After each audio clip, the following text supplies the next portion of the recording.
Pensacola resident. I just got back down here in February. I used to live, I was here in 2013 and then left for a little bit. But I'd like to give you a whole different perspective. My mother was Dutch. I was adopted, so I don't know who my father is. I'm still trying to work that out. I got records unsealed, and I guess I was in upstate New York, and I was abused by my adopted parents who were white.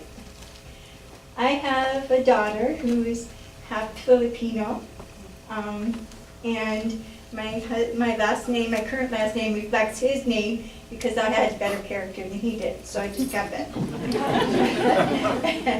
And I also have a son who's half Pakistani. His dad's been deported because of his own foolishness and stupidity and all that. But I have always, there was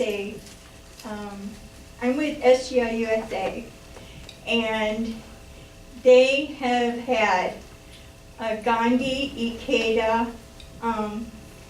king in an exhibit that has gone since the 90s when I first heard of it.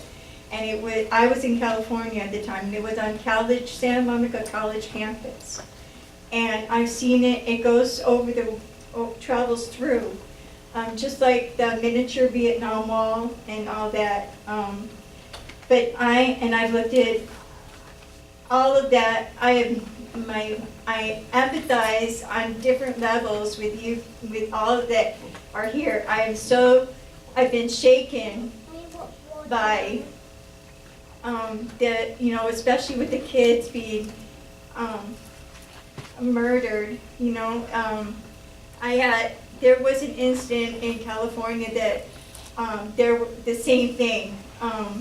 A little boy a police car drove by, and the little boy had a gun.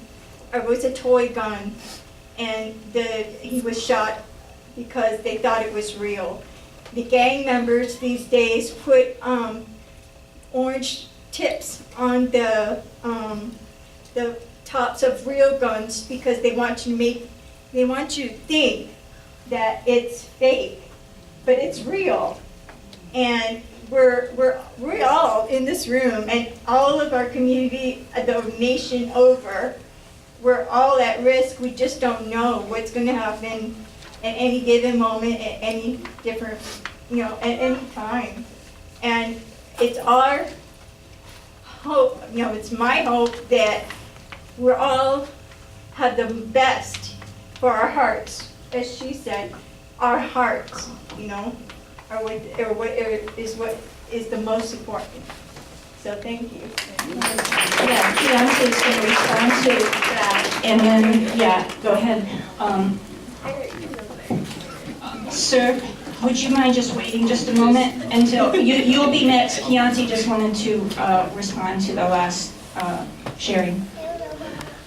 One of the things that comes up a lot in this discussion of Black Lives Matter is whether or not the person was breaking the law at the time they interact with the police, right? And so I want to first say that thank you for sharing your truth and your story.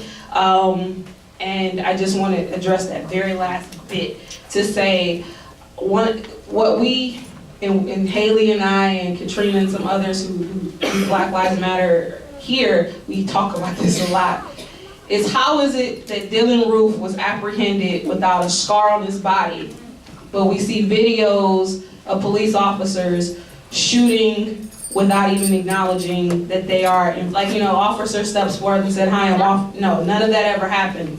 How is it that the person who went into a movie theater in Colorado and killed multiple people was apprehended with force but without a scar? But Alton Sterling, as you saw in the video, what happened to him?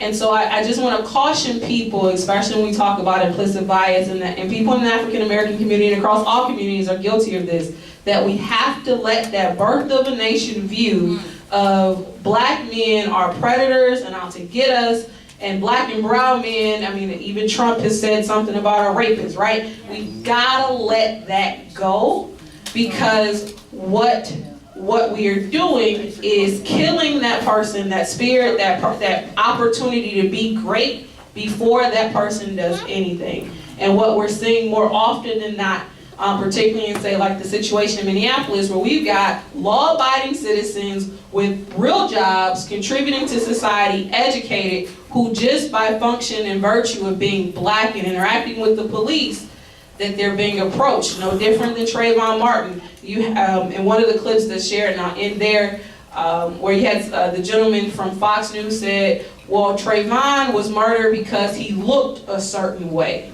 Well, what did he look like? He looked like a young kid, take race out of it, in a sweatshirt, holding a tea and Skittles, walking home in a suburban community. But something in Zimmerman's head said that black boy shouldn't be here. And we've got to start checking ourselves Yes, about that he represented a threat. And it goes back to what Teniente was saying at the beginning about how to control and sort people, even between free blacks and enslaved Africans in the early days. And the rest of the world can look at America and see that we have a mass incarceration problem by looking at the percentage of those who are incarcerated. But we have become so desensitized to it. We accept it. Eric.